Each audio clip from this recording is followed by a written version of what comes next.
اللہ تعالیٰ نے یہاں بنی اسرائیل والے واقعے میں فرمایا کہ یہ جو جہاد میں مال خرچ کیا جاتا ہے یہ قرض ہے، واللہ یضاعف فیضاعفہ لہ، اللہ تعالیٰ اس کو بڑھائیں گے.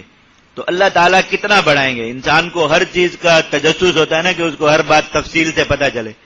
تو اتنا کہہ دیا کہ بڑھائیں گے، اب ذہن میں مختلف قسم خیالات ہوں گے کہ 1 گنا بڑھے گا، 2 گنا بڑھے گا، کتنا بڑھے گا آخر؟ انسان اس کا بھی علم چاہتا ہے.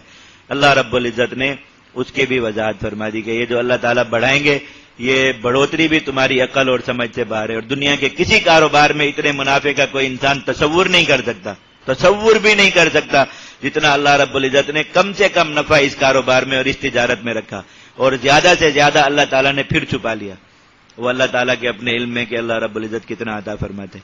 مثل الذین ينفقون اموالهم فی سبیل اللہ، اللہ کی راہ میں جہاد میں مال خرچ کرنے والوں کی مثال ایسی ہے کمثل حبۃ، ایک دانے کی مثال، انبتت 7 سنابل، جس سے 7 خوشے اگیں، فی کل سنبلۃ 100 حبہ، اور ہر خوشے میں 100 دانے ہوں. ایک گندم کا دانہ زمین پر ڈالا جاتا ہے، اس سے ایک پودا نکلتا ہے، اس پودے پر 7 بالیاں ہیں اور ہر بالی میں 100 دانے ہوں، تو اس ایک دانے سے کتنے دانے نکلے باہر؟ 700.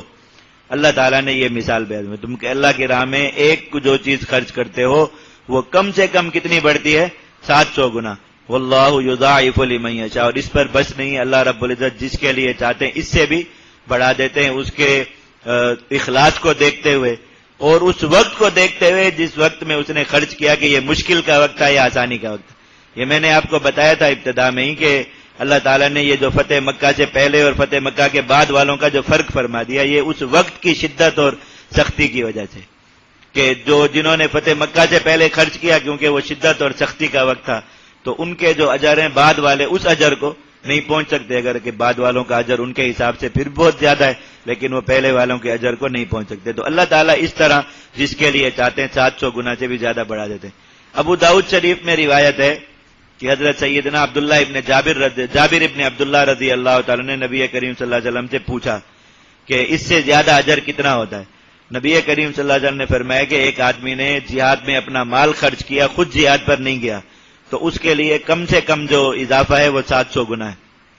اور جو شخص اپنا مال خرچ کر کے خود جہاد میں گیا، یعنی اپنا اسلحہ ساز و سامان خود اپنے مال سے خریدا، یا جہاد میں جا کے وہاں خود عملی شرکت کی اور وہاں پہ خود اپنی ذات پر اور اپنے مجاہد ساتھیوں پر اپنا مال خرچ کیا، اللہ رب العزت اس کے لیے 7 لاکھ گنا بڑھاتے کم سے کم. اور پھر اس میں بھی فرمایا واللہ یضاعف لمن یشاء، جس کے لیے اس سے بھی زیادہ چاہیں گے اللہ رب العزت بڑھا دیں گے. اللہ رب العزت کی زیادتی کی کوئی حد نہیں.